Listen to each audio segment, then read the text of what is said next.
वरं देवं कंसचाणूरमर्दनम् देवकी परमानन्दं कृष्णं वन्दे जगद्गुरुं देवकी परमानन्दं कृष्णं वन्दे जगद्गुरुम्.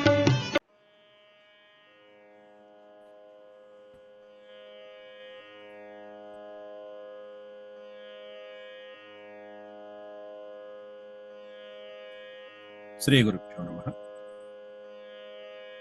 వ్యాస విరచిత శ్రీమద్ భాగవతంలో దశమ స్కందంలో నేడు మనం పూర్వార్ధంలో చివరి ఘట్టాన్ని మనం చేరుకున్నాం.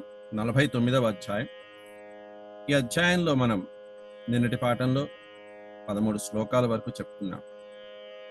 అక్రూరుడు హస్తినాపురానికి వెళ్ళిన తర్వాత అక్కడ కుంతీదేవిని విదురుణ్ణి కలుసుకోవటం, క్షేమ సమాచారాలన్నీ తెలుసుకున్నాక శ్రీకృష్ణ పరమాత్ముడి యొక్క సందేశాన్ని వినిపించడం జరుగుతున్నది. ఆ తర్వాత మనం నేడు 14వ శ్లోకం నుంచి మనం పరిశీలిద్దాం. ఇత్యనుస్మృత్య స్వజనం కృష్ణం చ జగదీశ్వరం ప్రారుదత్ దుఃఖితా రాజన్ భవతాం ప్రపితామహీ.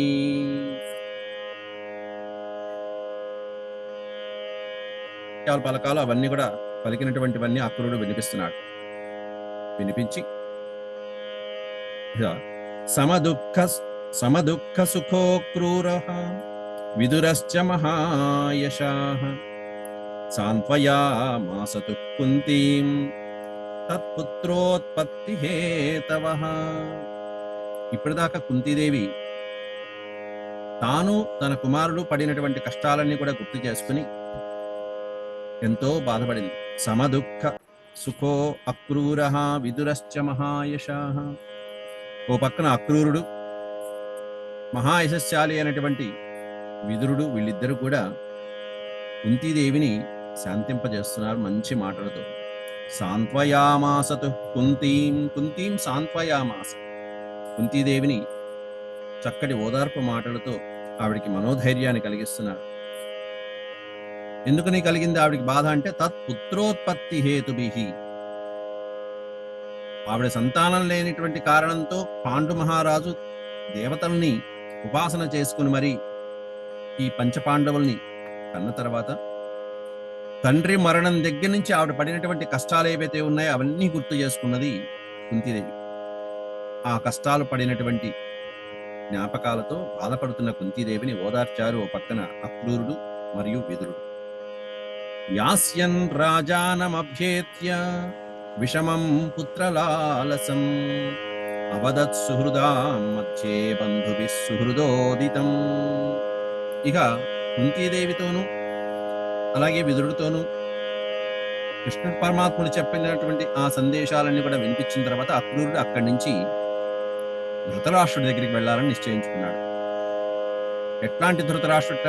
పుత్రలాలసం రాజానమభ్యేత్య. పుత్రవాత్సల్యంలో పుత్రలాలసుడైపోయి ఉన్నటువంటి ఆ ధృతరాష్ట్ర మహారాజుని విషమం పుత్రలాలసం అని పెట్టారు. పుత్రలాలసం అంటే ఎట్లాంటిది? ఆ పుత్ర వ్యామోహం అనేటువంటిది విషమమైనటువంటిది. ఒక స్థాయి వరకు ఉంటే ఆ ప్రేమ మంచిది, కానీ విషమం అవుతుంది ఎప్పుడు అంటే ఏదైనా స్థాయి మించిన తర్వాత, అతికి వెళ్ళిన తర్వాత ఆ పుత్ర వ్యామోహం కూడా విషమం అయిపోతుంది.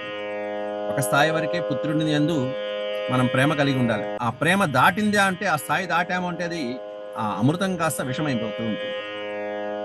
అట్లాంటి విషమమైనటువంటి పుత్ర వ్యామోహంలో కొట్టుమిట్టాడుతున్నటువంటి రాజానం బుద్ధి మహారాజు అయినటువంటి ధృతరాష్ట్రుడిని సమీపించి కృష్ణ పరమాత్ముడు ఇచ్చినటువంటి సందేశాన్ని అక్రూరుడు వినిపిద్దామనుకున్నాడు తన యొక్క బాధ్యతగా. అవదత్ సుహృదాం మధ్యే బంధుభిః సౌహృదోదితం. అందరూ భీష్మాదులు మొదలైనటువంటి వాళ్ళందరూ సభలో ఉన్నటువంటి సమయంలో అక్కడికి చేరి అందరి మధ్యలో బలరామకృష్ణులు ఏదైతే సందేశాన్ని చెప్పారో, వినిపించారో ఆ హితకరమైనటువంటి వచనాలని ఆ కౌరవ సభలో ధృతరాష్ట్రునికి తెలియచేయాలని నిశ్చయించుకున్నాడు ఈ అప్పుడు. అక్కడికి వెళ్ళి అందరి మధ్యలో ధృతరాష్ట్రుడితో ఈ సందేశాన్ని చెప్తున్నారు. అక్రూరవువాచ భోభో వైచిత్ర వీర్యత్వం కురూణాం కీర్తివర్ధన భ్రాతర్యుపరతే పాండావధునాసన ఆస్థితః. అధునా ఆసనమాస్థితః, సింహాసనంలో కూర్చుని రాజభోగాలు అనుభవిస్తూ చక్కగా ఇప్పుడు నిరాటంకంగా రాజ్య పరిపాలన చేస్తున్నావయ్యా. అదేమిటి నిరాటంకంగా ఎందుకన్నాము? అంతకుముందు చక్కగా నీ సోదరుడైనటువంటి పాండు మహారాజు కూడా ఉన్నాడు. ఓ భో వైచిత్ర వీర్య, ఓ విచిత్ర వీర్య కుమారుడా, విచిత్ర వీర్యుని కుమారుని వైచిత్ర వీర్యుడు అంటారు. అంటే ధృతరాష్ట్రుడు, పాండురాజు వెళ్ళిద్దరు. త్వం కురూణాం కీర్తివర్ధన, కురువంశ రాజులలోనే నువ్వు కీర్తిని వర్ధిల్ల చేసేటువంటి మహానుభావుడు.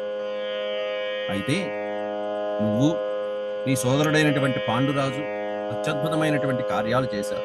భ్రాతర్యుపరతే, ఉపరతే అనే పదానికి అర్థం దివంగతుడైపోయిన తర్వాత, ఆయన పూర్తిగా శాశ్వత విశ్రాంతిలోకి వెళ్ళిపోయిన తర్వాత పాండు మహారాజు శాపకారణంగా భ్రాతర్యుపరతే పాండవ్, ఈ పాండవ్ విడతీస్తే పాండవ్, పాండు అధునా ఆసనమాస్థిత. అధునా ఇప్పుడు నువ్వు నిరాటంకంగా పాండు మహారాజు యొక్క అడ్డు కూడా లేకుండా మొత్తం సమస్తమైనటువంటి రాజ్యాన్ని నీవే పరిపాలిస్తున్నావు. ఏకఛత్రాధిపత్యం,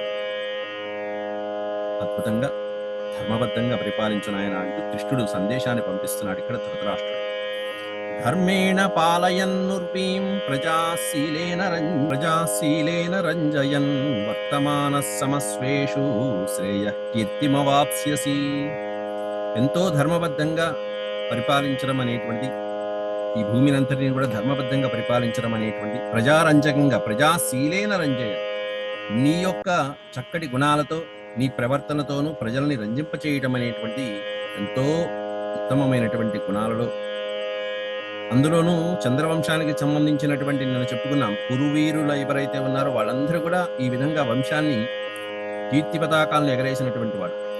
శ్రేయ కీర్తిమవాప్స్యసి, అలా చేసినటువంటి రాజులకే శ్రేయస్సు కలుగుతుంది, అలా చేసినటువంటి రాజులకే కీర్తి కలుగుతూ ఉంటుంది. కాబట్టి ఓ మహారాజా, నీవు ఆ విధంగా పరిపాలన చెయ్యి అని చెప్పి వర్ణిస్తూ ఇక్కడ 18వ శ్లోకంలో ఈ విధంగా చెప్తున్నాడు. పాండవులు, ఎందుకంటే ఇప్పటిదాకా వర్తమాన సమస్వేషు అనే అద్భుతమైన పదం పెట్టాడు. స్వేషు సమహ అంటే నిన్ను నువ్వు ఎలా చూసుకుంటున్నావు, నీ ఆత్మీయులైనటువంటి వాళ్ళని కూడా అలా చూసుకోవాలి. నీ కుమారుల్ని ఎలా చూసుకుంటున్నావో పాండుపుత్రులను కూడా నువ్వు అలా చూసుకోవాలి. సమహ అనే పదానికి అర్థం సమానంగా. అలా సమానంగా చూసుకోవడం అనేటువంటిది చాలా ఉత్తమమైనటువంటి పదం. అలా చూసుకుంటూ ఈ లోకంలో చక్కటి కీర్తి ప్రతిష్టలు ఈ లోకంలో పొందటమే కాకుండా పరలోకంలో కూడా చక్కటి సద్గతులు, ఉత్తమమైనటువంటి గతులు మొదలైనవి కలుగుతూ ఉంటాయి నాయన. అలా లేకపోతే అన్యథాత్వాచరం లోకే గర్హితో యాస్యసే తమః తస్మాత్ సమత్వే వర్తస్వ పాండవేష్వాత్మజేషు చ. కాబట్టి ఒకవేళ అలా సమత్వం గనక లేకపోతే నీ పట్ల, నీ కుమారుల పట్ల, నీ కుమారులు చూసినట్టుగా పాండుపుత్రుల పట్ల ఈ సమత్వం అనేటువంటిది కనుక లేకపోతే, అన్యథ అనేటువంటిది ఆ పదంలోనే, అన్యథ అంటే అలా చేయకపోతే, సమత్వం గనక నువ్వు ఆచరించకపోతే, త్వా ఆచరం లోకే, ఈ లోకంలోనూ పైలోకంలో, ఈ రెండు లోకాలలో కీర్తి అనేటువంటిది పొందలేక, పైగా పైలోకాలకి వెళ్ళిన తర్వాత యాస్యసే తమః గర్హితః, గర్హించదగినటువంటి అంధతమమైనటువంటి లోకాలు ఏవైతే ఉంటాయో, అతి భయంకరమైనటువంటి లోకాలు ఏవైతే ఉంటాయో అటువంటి లోకాలు నువ్వు పొందుతావయ్యా ధృతరాష్ట్ర మహారాజా. అంటే నిందించంగా ఆ విధంగా అక్రూరుడు ధర్మకార్యాలు చేస్తే సద్గతులు కలుగుతాయి, కానీ అధర్మమైనటువంటి పనులు ఆచరించడం వలన నరకలోకాలు కలుగుతాయి.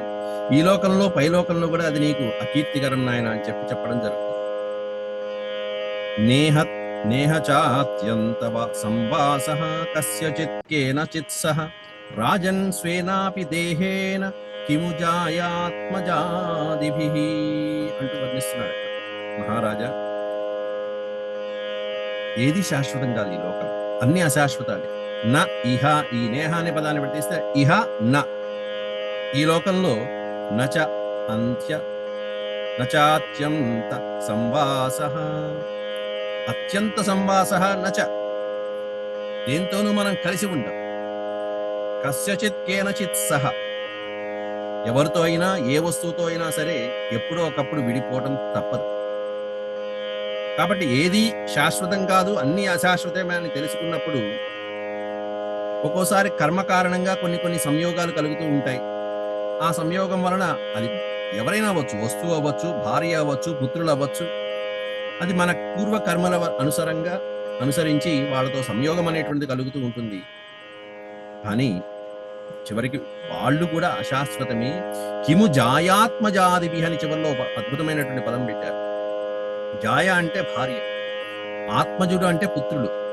జాయా ఆత్మజ ఆదిభిహి, భార్య అయినా సరే, పిల్లలైనా సరే, చివరికి నీ దేహమైనా సరే అశాశ్వతమే. రాజన్ స్వేనాపి దేహేన కిము, ఓ పక్కన నీ దేహమే నీది కాదు, నీది అశాశ్వతం అని చెప్పినప్పుడు ఇంకా భార్య పిల్లల విషయం చెప్పేదే ఉంది. అట్లాంటి భార్య పట్ల, అటువంటి పిల్లల పట్ల వ్యామోహం పెంచుకోవటము ఇది తగినటువంటిది కాదు.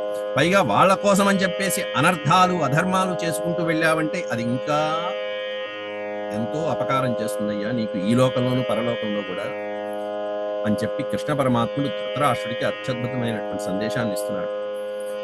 ఏక ప్రసూయతే జంతురేక ఏవ ప్రలీయతే, ఏకోను భుంక్తే సుకృతమేక ఏవ చ దుష్కృతం. లోకంలోనే, ఈ లోకానికి ఒకడే వస్తాడు, ఒకడే వెళ్తాడు. నువ్వు వెళ్ళేటప్పుడు ఎవ్వరూ నీతో పాటు రాదు, ఏ వస్తువు రాదు, ధనధాన్యాదులు రావు. ఏక ప్రసూయతే, ఒక్కడే జన్మించేటప్పుడు ఒక్కడిగా పుట్టావు. ఏక ఏవ ప్రలీయతే, ఒక్కడివే వెళ్తూ ఉంటావు. ఈ ప్రయాణం ఒంటరి ప్రయాణం. మధ్యలో ఇందాక చెప్పినట్టుగా కర్మ సంబంధాన్ని బట్టి మరొకరితో సంయోగం అనేటువంటిది కలుగుతూ ఉంటుంది. అది బంధువులు అవ్వచ్చు, భార్య అవ్వచ్చు, పుత్రులు అవ్వచ్చు, పుత్రికలు అవ్వచ్చు, అది కర్మానుగుణంగా సంయోగం అనేటువంటిది కలుగుతుందే తప్ప వచ్చేటప్పుడు వెళ్ళేటప్పుడు ఒంటరిగా వస్తుంది. ఏకో అనుభుంక్తే సుకృతం, అంతేకాకుండా నువ్వు చేసుకున్న సుకృతం ఏదైతే ఉంటుందో అది సుకృతమైనా దుష్కృతమైనా, మంచైనా చెడైనా, ఏకో అనుభుంక్తే, నువ్వు ఒక్కడవే అనుభవిస్తావు. అంతేగాని నువ్వు చేసుకున్న పుణ్యాలు నీ కుటుంబంలో వాళ్ళు ఎవరు అనుభవించరు. ఇది గుర్తుపెట్టుకోండి. నువ్వేదో పూజలు చేసో, లేకపోతే ఇంకోటి చేసో, ఇంకో సంకల్పం చేసో, పిల్లల కోసం మంచి చేశామో అనుకుంటాం. అది తాత్కాలికమైనటువంటిది. దానివల్ల శాశ్వతమైనటువంటి పరిష్కారం దొరుకుతుందా? అసలు నీ దేహమే అశాశ్వతము, నీ పుత్రులే అశాశ్వతం అనుకుంటే ఇంకా వాళ్ళకి నువ్వు చేసేది ఏమిటి? కాబట్టి ఏకో అనుభుంక్తే సుకృతం, నువ్వు చేసుకున్న కర్మ, నువ్వు చేసుకున్న సుకృతం అనేటువంటిది నువ్వే అనుభవిస్తావు. నీ కుటుంబము, నీ 7 తరాలు కాదు. ఏకయేవ చ దుష్కృతం, కాబట్టి అది సుకృతమైన దుష్కృతమైన ఒకళ్ళే అనుభవిస్తారయ్యా మహారాజా అంటూ వేదాంతాన్ని, ధర్మాన్ని ఉపదేశిస్తున్నాడు కృష్ణ పరమాత్ముడు అక్రూరుడి ద్వారా ధృతరాష్ట్రుడికి.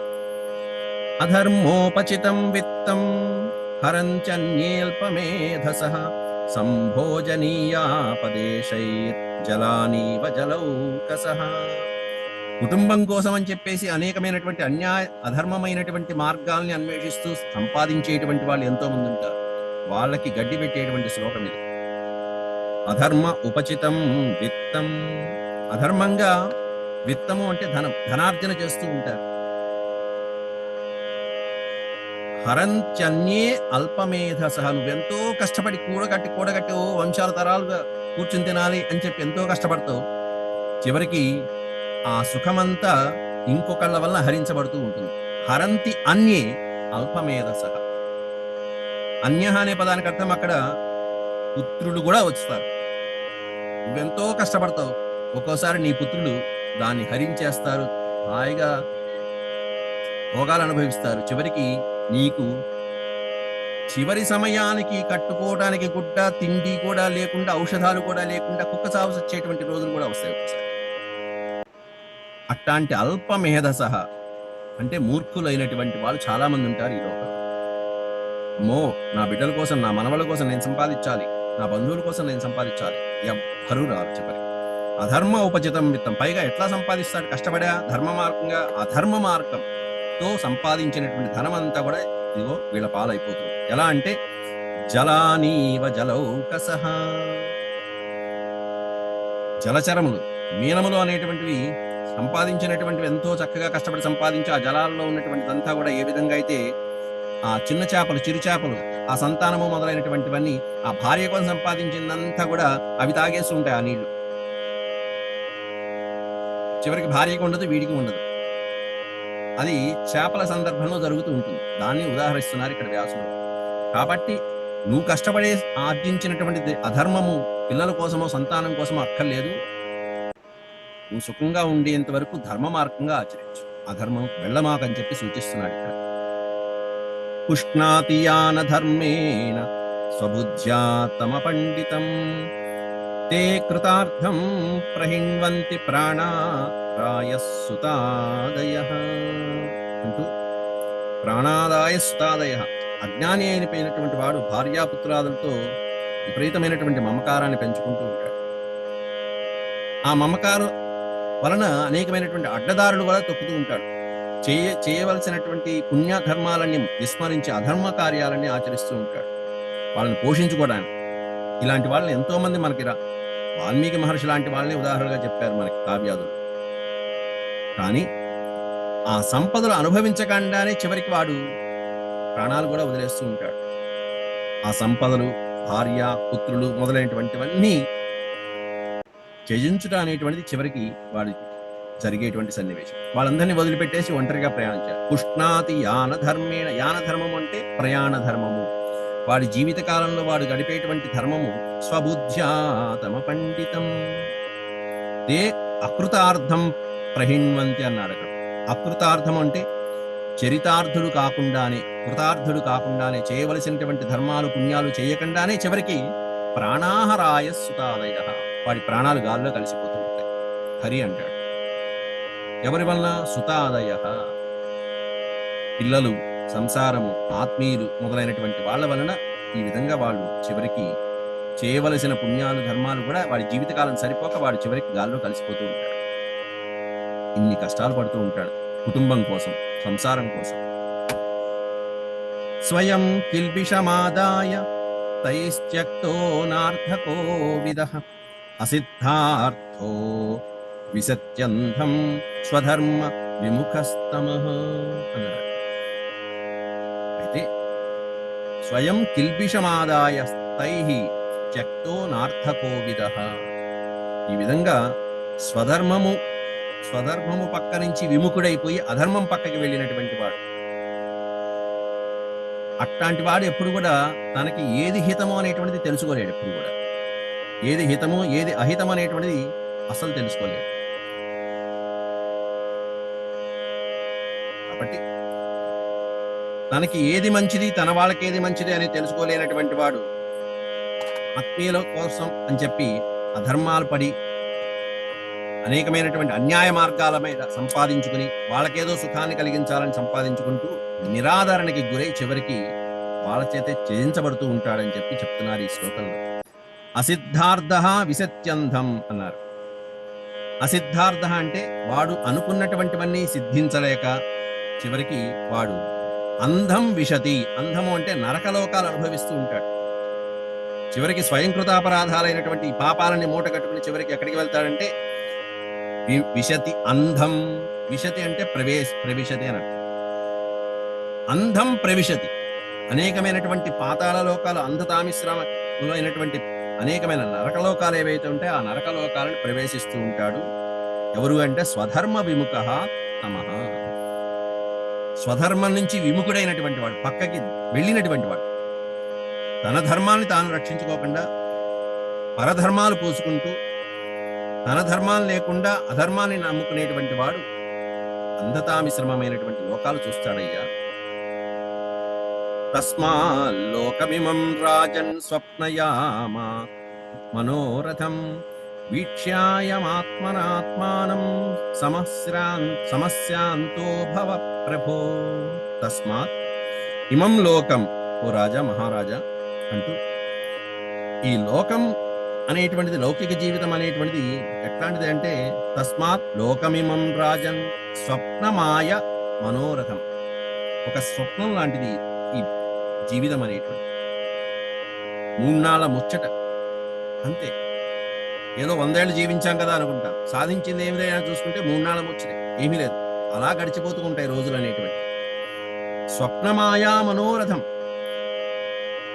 మాయా ప్రపంచం అదంతా కూడా. వీక్ష్యాయాం ఆత్మనాత్మానం, కాబట్టి ఏం చేస్తున్నావు అనేటువంటిది ఆత్మానం వీక్ష్య, నీకు నువ్వు ఒక్కసారి పరిశీలించుకో, ఆత్మ పరిశీలన చేసుకుని వీక్ష్య ఒకసారి జాగ్రత్తగా చూసుకుని సావధానంగా ఆలోచించి అధర్మమా ధర్మమా అని ఆలోచించి సమశాంతో భవ ప్రభో, హే మహారాజా, ఓ ధృతరాష్ట్ర మహారాజా, సమః శాంతో భవ. ఓ పక్కన సమానత్వం అనేటువంటి పాటించు, అంటే నీ పుత్రులైనటువంటి ధృతరాష్ట్రాదుల్ని దుర్యోధనాదుల్ని ఒక సమానంగా చూడు, పాండుపుత్రుల్ని సమానంగా చూడు. దానివల్ల అధర్మం అనేటువంటిది నీకు అంటదు, ధర్మం అంటుంది. అప్పుడు నువ్వు శాంతి పొందుతావయ్యా అంటూ ధృతరాష్ట్రుడికి ఉన్నటువంటివన్నీ విషయాలని చక్కగా చెప్తున్నాడు. అప్పుడు అంతా అయిపోయిన తర్వాత కృష్ణ పరమాత్ముని యొక్క సందేశం విని ధృతరాష్ట్రుడు చక్కగా ఒక 4 శ్లోకాల్లో సమాధానం చెప్తున్నాడు. యథా వదతి కళ్యాణీం వాచం దానపతే భవాన్ తథా నయా న తృప్స్యామి మర్త్యః ప్రాప్య యథామృతం.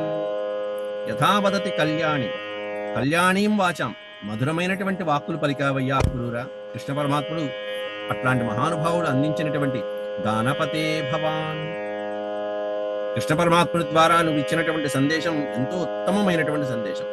తథా అనయా న తృప్త్యామి, అయినా ఈ అమృతమైనటువంటి వచనాలతో నతృప్త్యామి, నాకు తృప్తి కలగట్లేదు. మర్త్య ప్రాప్య యథామృతం, ఇది మానవ సహజమైనటువంటి నైజం. అమృతం ప్రాప్య, అమృతం వంటి వచనాలు పొంది కూడా మర్త్య సాధారణమైనటువంటి మనుష్యుడు నతృప్త్యామి, ఇంకా కావాలనుకుంటాడే తప్ప సరిపోయింది, అమృతంతో సరిపోయింది అని సరిపెట్టుకునే తత్వం మనిషికి ఉండదు.